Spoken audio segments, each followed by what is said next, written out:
quero dizer a todos vocês aqui, sou o Dia da Consciência Negra. A mesa convidou aqui o amigo Reis das Crioulas e o professor Ronaldo para falar sobre um pouco aqui sobre a consciência negra do nosso município. Então, eu passo a palavra aqui no momento, eu convido Reis das Crioulas que possa usar aqui da palavra e nos falar alguma coisa. Certo? E muito obrigado a vida chegar aqui até aqui com a palavra com vocês. Boa noite a todos os vereadores que se encontram aqui nessa casa hoje. E quero agradecer ao vereador Raimundo Félix por ter me convidado para me passar um pouco das informações do meu entendimento que eu tenho da área quilombola, lá de Pará das Crioulas, na época dos escravos. Eu tenho pouca coisa para falar, porque a minha avó me explicava sempre, eu colocava na mente esses refugiados que chegou de Pará das Crioulas, vindo de Rio de Contas, e passando pelo Morro do Fogo, e chegou em Paramirim das Crioulas, aonde esse pessoal foi muito machucado, maltratado.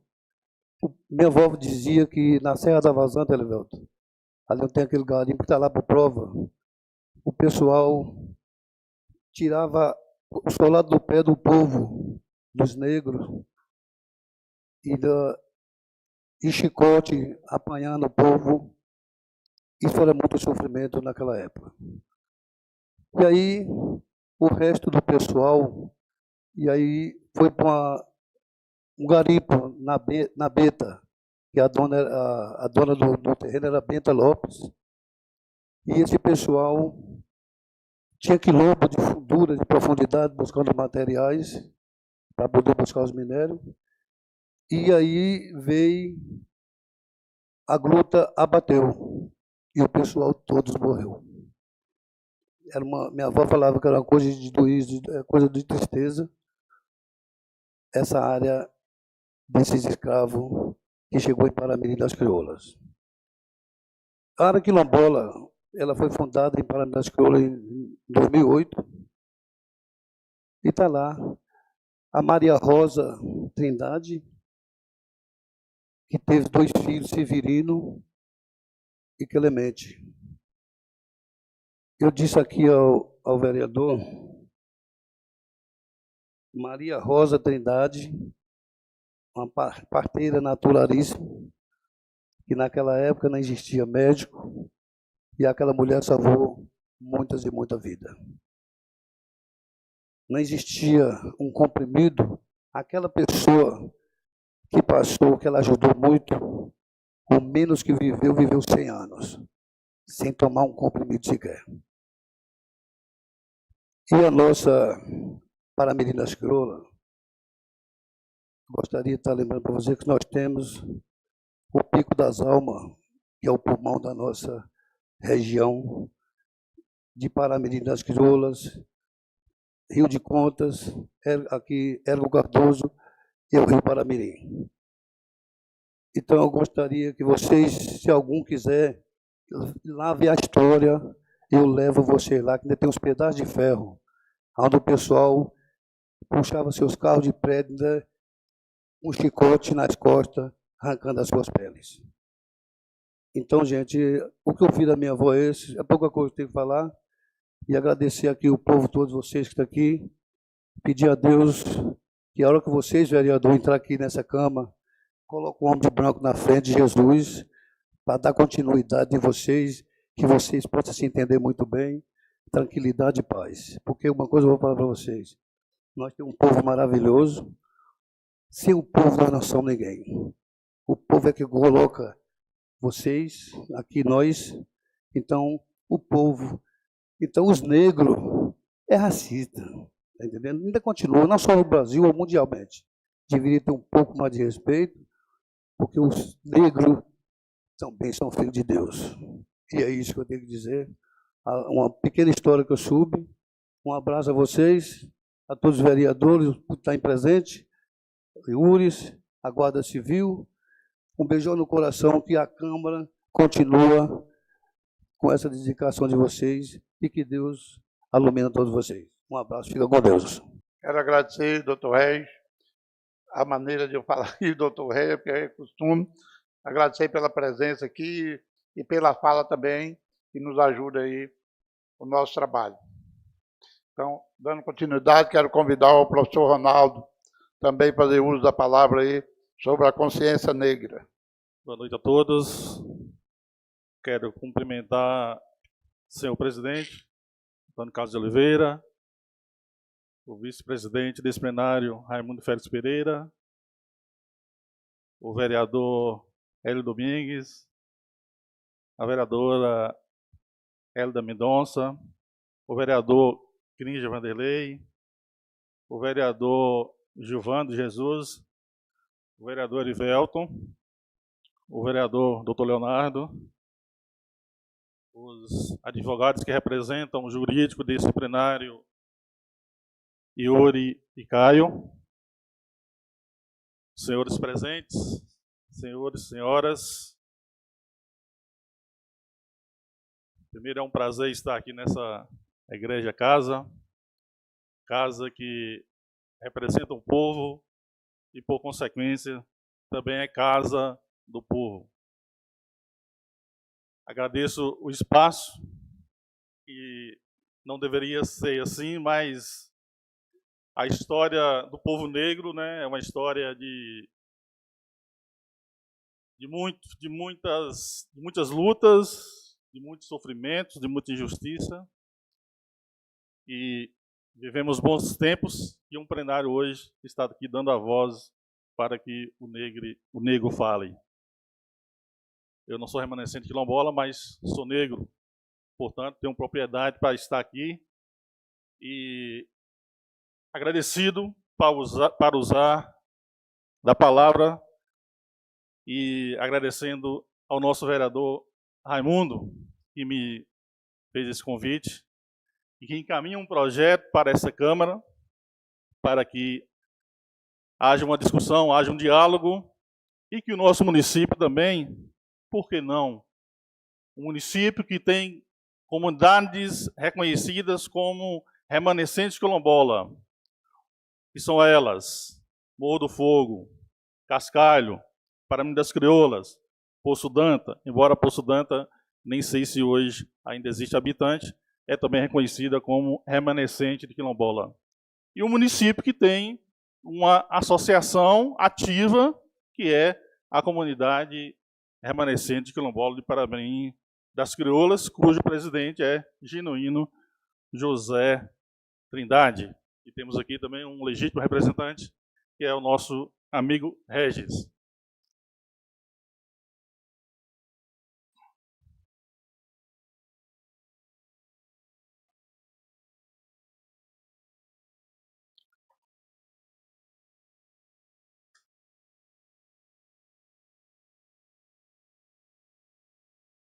Bem, o Dia da Consciência Negra, por coincidência, quis o destino que essa Câmara, né, hoje no seu dia de trabalho, também culminasse com 20 de novembro, né, que é o Dia Nacional da Consciência Negra. Celebrado em 20 de novembro, foi incluído oficialmente no calendário escolar em 2003, quando a obrigatoriedade do ensino da história e cultura afro-brasileira virou lei. A origem da data carrega o mesmo motivo pelo qual, em 2011, um novo decreto afirmou também como Dia Nacional de Zumbi, líder do Quilombo dos Palmares e ícone da resistência negra no país. Zumbi, que morreu em 20 de novembro de 1695. Portanto, não se trata de um feriado nacional. Cada estado tem sua própria legislação, como bem introduziu a síntese aí do projeto do vereador Raimundo. São Paulo, Rio de Janeiro, Alagoas, Salvador. E a Bahia, por ser um estado de maioria negra, ainda não teve a grande adesão dos seus 417 municípios. Mas Érico Cardoso pode hoje também estar aderindo a esse movimento, a essa luta que não para, que é contínua, ao aprovar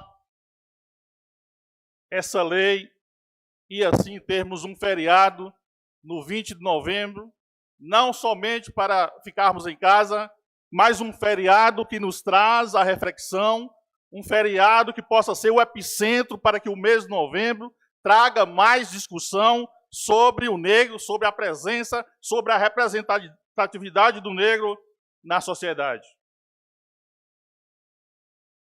Para além dos detalhes, a verdade é que o movimento negro se coloca como crítico do 13 de maio de 1888, quando foi a princesa Isabel que assinou a Lei Áurea. Por que esse movimento se coloca contra? A princesa Isabel não acabou sendo não representava o povo. E o movimento negro, então, coloca Zumbi como seu verdadeiro representante. Foi uma lei assinada com a abolição da escravatura no país, mas sabemos o contexto por que aquela lei foi assinada. Começava-se a Revolução Industrial, a Inglaterra pressionando Portugal, pressionando o Brasil. Acabou-se, então, era na época uma vergonha o país ainda ter escravos, manter escravos, pessoas cativas, pessoas que não tinham a liberdade física do ir e do vir, que eram maltratados, que eram obrigados a exercer trabalhos pesados, além da força física, e quando não dava conta, eram chicoteados, eram condenados a chibatas, ao tronco e aos maus tratos, colocados em uma senzala. Vem a Lei Áurea, que faz a abolição. Faz a abolição, mas cadê esse povo agora vai para onde? Na época, alguns escravos até desejavam continuar sendo escravos porque não tinham para onde ir. Preparou alguma terra para trabalhar? Não tinha estudo. Essa mão de obra ela foi, então, substituída por quem? Pelos imigrantes. Vieram os italianos, alemães, vieram vários povos do exterior, da Europa,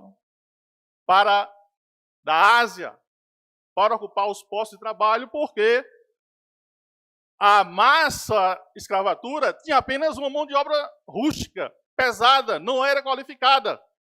Então, os países que traziam uma mão de obra qualificada é que tomaram os lugares e ficou, então, o negro livre, mas preso, livre fisicamente, mas preso ideologicamente. Não tinha liberdade de fazer, de escolher quem seria. E na situação, no contexto, o negro ele foi transferido, então, das senzalas para onde? Para as favelas, para a periferia. E o preconceito, veio agora, então, o racismo, veio o preconceito esse estrutural, de mais de 300 anos, pois quando os portugueses chegam ao Brasil, liderado por Pedro Álvares Cabral, ele encontra quem? Ele encontra um povo nativo. Esse povo nativo ele denomina de índio e índia, porque estavam indo para as Índias. Esse povo nativo, a princípio, recebe presentes, há um acordo, há uma exploração, entra o ciclo do pau-brasil, desmatamento, a extração dessa madeira, que na época aí, tem na mão de obra indígena, mas depois os indígenas, eles começam a resistir, eram quase 5 milhões de índios. Esses índios são, então, às vezes dizimados, muitas das vezes eles eram dizimados, hoje no Brasil acho que não chega a 1 milhão de índios, né? E na época era a maioria do povo era indígena. Havia ali os indígenas do litoral mais civilizados e os indígenas do interior. Os bandeirantes, então, entraram pelo interior. Quando passou o ciclo do pau-brasil, veio o ciclo do ouro, da mineração, que chegou aqui no nosso município, pelo Morro do Fogo, depois em Pernambuco das Crioulas. Nós temos a marca da Gruta do Pereira, no Morro do Fogo, temos a marca da Beta, em Pernambuco das Crioulas. E esses bandeirantes foram assim no país todo, no interior do Brasil, e ali eles, quando encontravam ali pessoas ocupando as terras, que eram índios, que eram tribos, eram dizimados. Esse problema estrutural então, os senhores, os investidores, os portugueses, então, eles querem pessoas mais resistentes, e aí foi então que resolveram fazer a importação dos negros da África. Engraçado que eu, com 15 anos, que fui descobrir, para mim, escravo era sinônimo de negro. Eu achava que ser escravo era ser negro, era ser escravo. Mas lendo um livro, O Sol da Liberdade, em 2015, os negros que vieram da África, a história ainda ela é mais revoltante. Os negros que vieram da África, eles vinham por conta de guerras perdidas entre os seus próprios irmãos. Quem perdia uma guerra, então, era expulso dos territórios e eram vendidos como escravos. Por isso o livro Sol da Liberdade veio buscar um novo sol. Nós sabemos como Castro Alves contou no navio negreiro, como era essa travessia marítima aí, como os maus tratos que eram. Assim vêm os negros para o Brasil. Eu li nesse livro que tinha ali rei que foi escravizado. Imagina um rei que tinha um posto, tinha uma coroa, né, de liderança. Imagine princesas, príncipes, reis, colocados ali no posto de escravo. Foi então que eu vim entender que escravo é quem é explorado. E lendo mais depois, um pouco da história da Grécia, né? Já existiam os escravos ali na Grécia e nem sempre eram negros. Não vamos aprofundar aqui sobre a luta de Martin Luther King nos Estados Unidos, sobre a luta de Nelson Mandela na África do Sul. Mas quando falamos que o racismo ele é estrutural, ele permeia todo o mundo, é por conta disso também, que agora, após a liberdade, após a abolição, não se tem agora também, não se teve a oportunidade para o negro. Eu sofri racismo na pele também. Eu tenho muito orgulho do meu avô paterno, porque ele era negro. Ele era negro e seu pai morrendo, ele liderou os outros irmãos e ele casou com uma loira de olho azul. Nem que tenha sido pela necessidade, mas para mim ali foi uma conquista. E aí, ele contando, ele falou depois para os filhos dele: olha, sua mãe é branca e tem olho azul. Eu quero que vocês casem com branca também. Essa fala dele soa preconceito. Mas só ele sentiu na pele a discriminação que ele teve, o preconceito que ele teve. Ele se viu, então, se casar com uma branca para ser mais respeitado, né? Para estar ali embranquecendo a família. E aí tem até uma piada, o pessoal fala: você foi limpando a sua família e sujando a dos outros. Só piada para negro, né? Você foi limpando a sua família e sujando a dos outros. Mas ele, sendo um comerciante, ele foi um troca-tropas, ele não lembra aí? Tropeiro. Ele foi um tropeiro da época, fazia questão de ter um nome honrado, de cumprir os compromissos, de ter um nome limpo na praça, a ponto dele passar para meu pai a seguinte frase: o maior patrimônio do homem é o nome. ele tinha um bom nome na praça. Quando chegava ali em Livramento, as pessoas confiavam nele, e ele levava a rapadura, de lá trazia outras mercadorias, né, para abastecer aqui as comunidades. Passou o legado para o seu filho Osmar, que depois comprou um caminhão, foi para Brotas, levando rapadura, e ele cumpriu o papel dele muito bem. E ele teve alguns contatos comigo. Quando ele morreu, eu tinha 10 anos, mas naquela época tinha a questão de, embora eu seja evangélico hoje, mas na época tinha a questão do batismo, e ele era meu padrinho, e a minha avó, a minha madrinha, e eu me lembro assim, que ele tinha um carinho especial por mim. Porque quando meu pai ia para o terreno dele, plantar arroz, plantar feijão, e meu pai veio morar no Angico, longe da Tabua, os outros pessoal tudo ali, e eu lembro que ali tinha um terreno de Rosalino, chamava de Baixinha, o doutor, eu acho que lembra, né, doutor Leonardino? Tinha uma areia ali, uma areia pesada. E meio-dia ali, né, você com fome, a areia ficava pesada. Aí ele por algumas vezes, falava assim, ô Reinaldo, o Rona hoje vai ficar aqui, vamos só comigo. Eu lembro que meu irmão ia com o meu pai, imagina, né, 2 netos, ele escolhia um e deixava o outro. Eu lembro que meu irmão ia, caralho, rapaz, desculpa a expressão aí, cavalho, rapaz, só chama o Rona e me deixou aqui. Eu acho que ele já viu algo especial assim em mim. E isso me fortaleceu nos momentos que eu precisei ter força. Porque meu pai, quando casou com a minha mãe, que era tida como mais clara, como não era negra, os pais dela não queriam, porque ele era negro. E meu pai, então, para honrar, quis, né, seguir os passos do pai dele, que nada faltasse para ela, que nada faltasse para a gente. Então eu sofri questão de meu avô materno dar bezerro para todos os netos mais velhos e eu não receber. Dele dar presente para todos os netos mais novos e meu irmão não receber. A gente passa por isso, mas eu lembrava da força. Aquilo era para mim, era mais força para continuar, não desistir e resistir àquele preconceito para que não me abatesse. Então, estar aqui falando, estar aqui também expondo, né, a minha própria história de vida. E eu sou grato por, nesse momento, ter aqui um momento de fala. E saber que, como disse Martin Luther King, o homem ele não pode ser julgado pela cor, o homem tem que ser julgado pelo caráter. E alguns preconceitos que eu sofri na escola, eu superava tranquilo. Mas eu vi na educação uma forma de superar aquela situação. Uma vez um colega me disse assim, o que você quer, seu negro?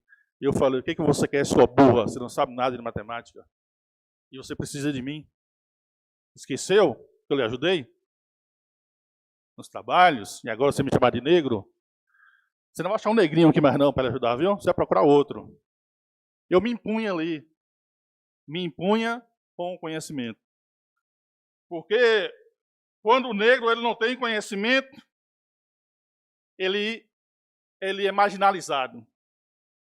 E aqui, quando se fala na conquista de direitos da parcela da população negra, quando há discussão, essas conquistas que ainda são recentes, como as cotas raciais, que é uma delas, a política de cotas raciais é uma desses benefícios para o negro.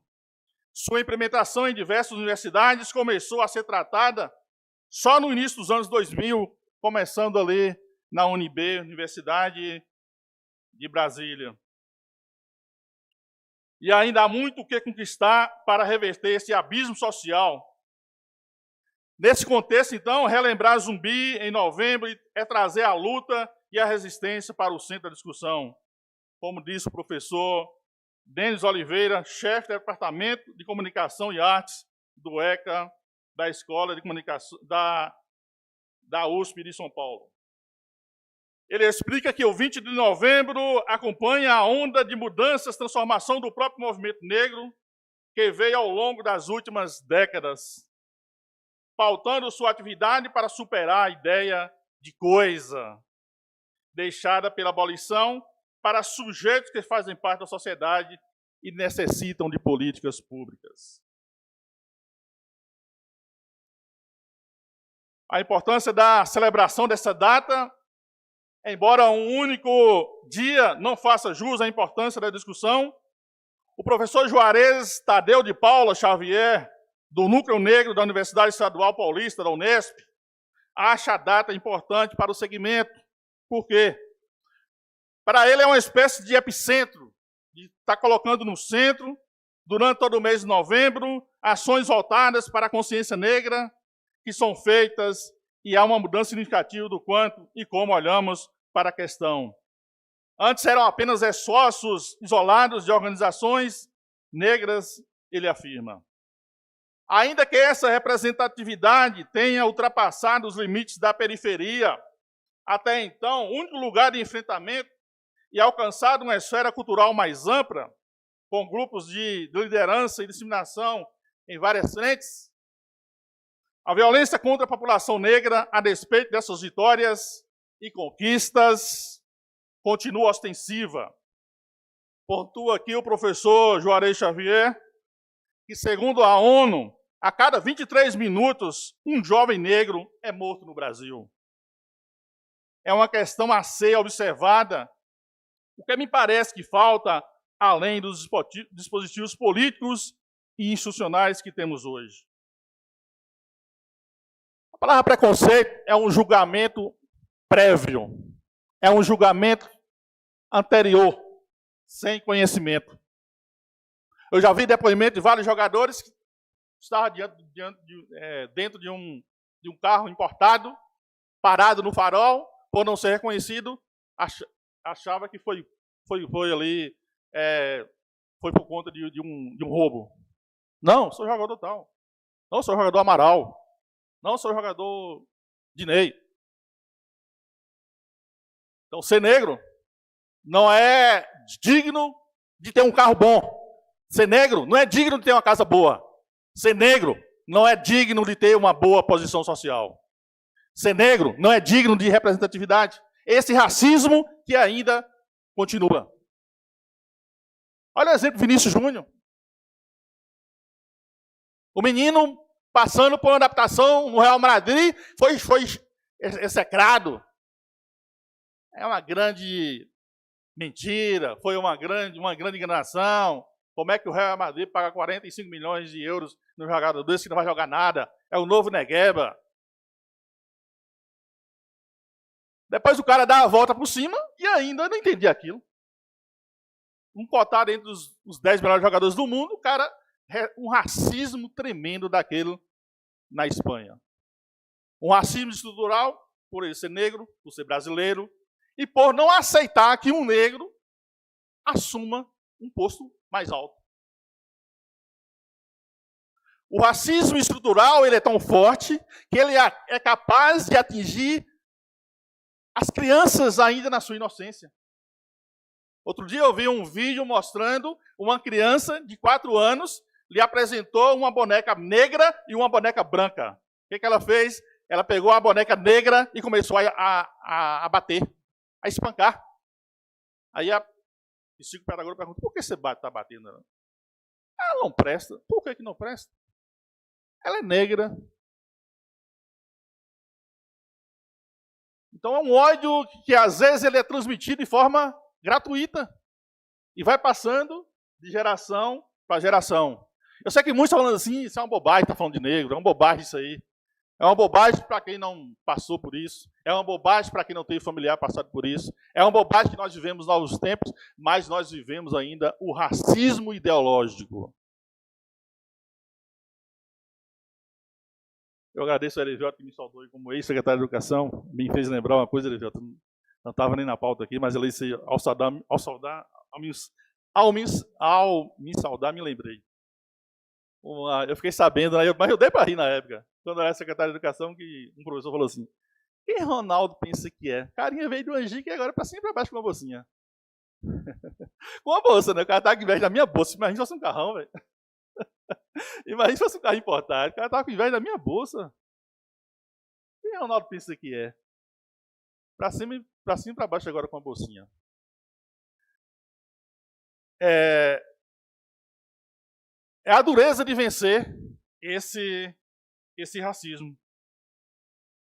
Um racismo que persiste em continuar. E como estava lendo aqui anteriormente, a cada 23 minutos um jovem negro é morto.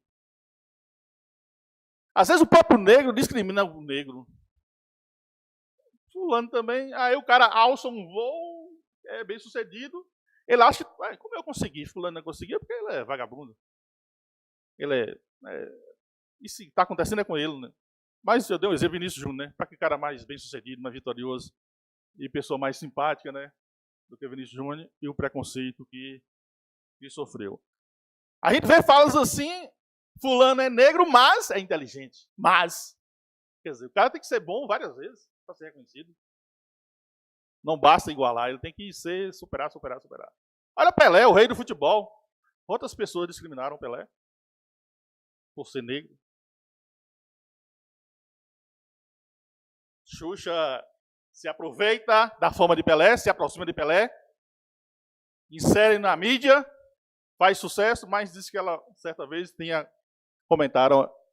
teceu o seguinte comentário: eu não sou chocadora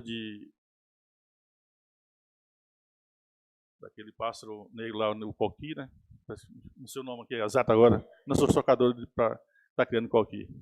Quer dizer, ela quis a fama dele, quis o prestígio, mas não quis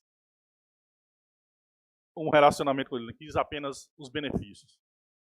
Às vezes eu vejo, Regis, até a própria Família das Crioulas não tem uma discussão sobre os quilombolas, não tem uma discussão, não tem um movimento, não sabe quais são os benefícios ali, que o quilombola hoje tem tarifa social diferenciada, que tem a per capita da merenda é maior, que tem direito a PSF, que tem tarifa social na luz elétrica, que tem direito de titulação das suas propriedades.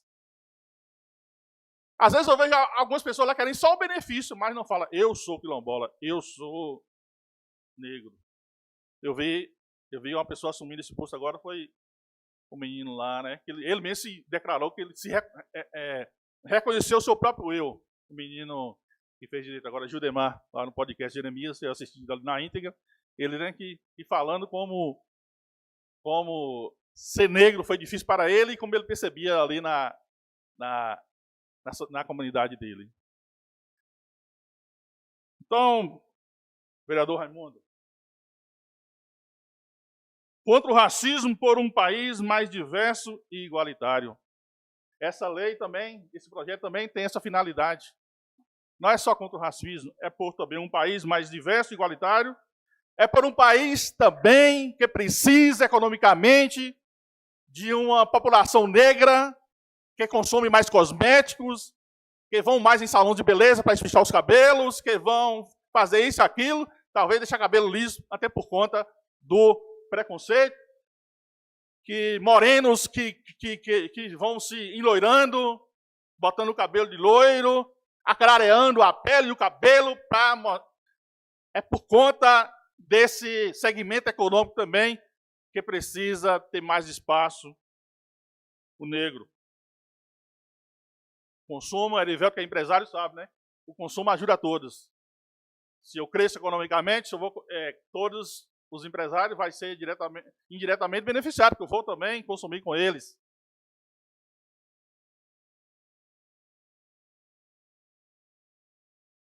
Finalizando, pessoal, sei que já tomei um pouco da fala, mas nem todo, não é todo dia, né? Como diz o negro, que a gente tem essa façanha. E eu me excedi um pouco aqui. É preciso que nessa luta contra o racismo,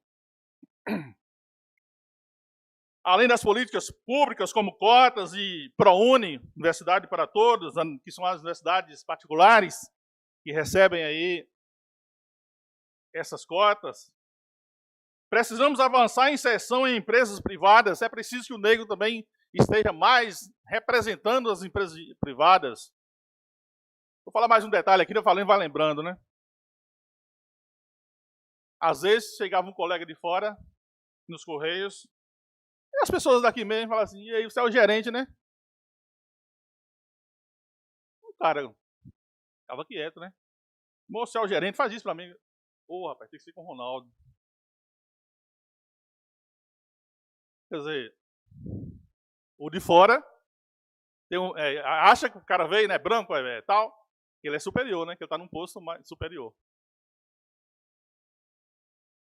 E a pessoa, Ronaldo, é você? Pô, se tiver, já tem sua casa, não sei o quê, moço, eu tô nem sabendo disso. Pois é, toma aí, esse jeito de quê?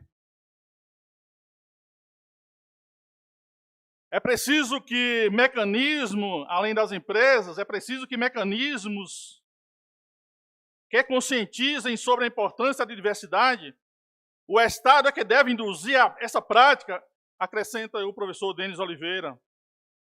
Para a atriz Maria Gal, autora do livro A Bailarina e a Bolha de Sabão, que conta a história de uma menina que sonhava em ser bailarina, mas não foi bem aceita pelas colegas. É preciso debater diariamente para que a população negra esteja presente em todos os setores da sociedade. O racismo está na contramão de toda a evolução que desejamos política e economicamente. A gente vive em um país sem memória, mas precisamos lembrar que o respeito ao próximo é o básico. A diversidade é um dos bens mais preciosos que temos e apenas tendo essa representatividade teremos um país mais justo e igualitário, diz aqui a atriz Maria Gal. É preciso, então, que, de fato, a Constituição, a lei orgânica, a legislação estadual, o legislativo, o executivo, o poder judiciário, se atentem para essa situação, para que justiças mais e mais não sejam cometidas e, de fato, podemos ser chamados de cidadãos e cidadãs. A cidadania, ela prevê os direitos civis, os direitos políticos e os direitos sociais. Temos o direito civil hoje garantido, o negro tem um direito civil garantido, entre aspas, e muitas vezes é mais fácil de ir para a cadeia e ir para a prisão, a liberdade de ir e vir. Os direitos políticos, quantos políticos negros presidentes tivemos no Brasil? Não sei se teve. Os direitos sociais, a educação ainda é um gargalo para atender a população por completo. A saúde ainda é um gargalo também para atender os cidadãos e cidadãs.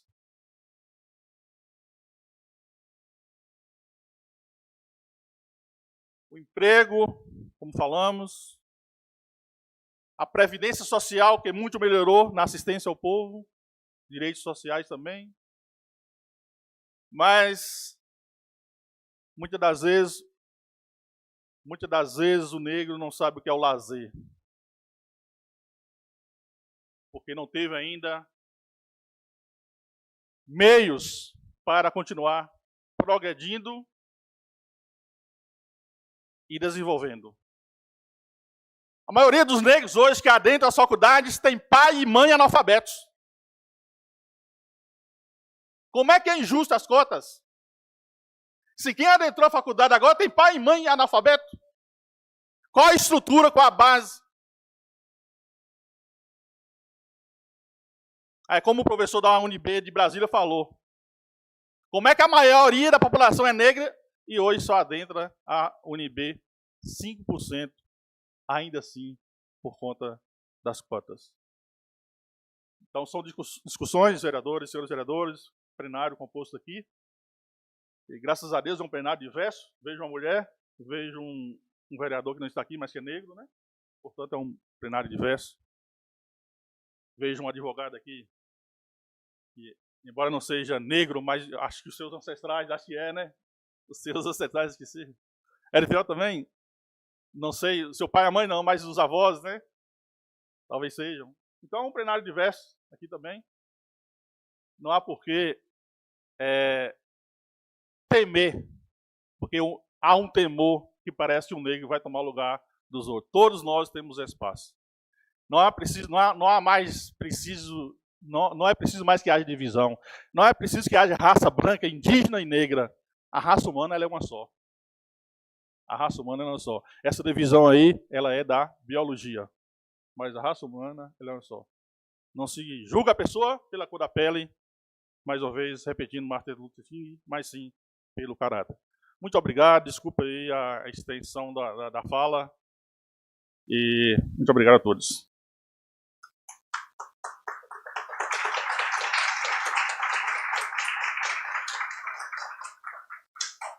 Pastor Ronaldo, quem tem que agradecer somos nós, vereadores, aqui agradecemos pela sua fala, agradecemos todos vocês aí também, pela presença e teve aqui com a gente a consideração pela casa. Muito obrigado mesmo, em considerações.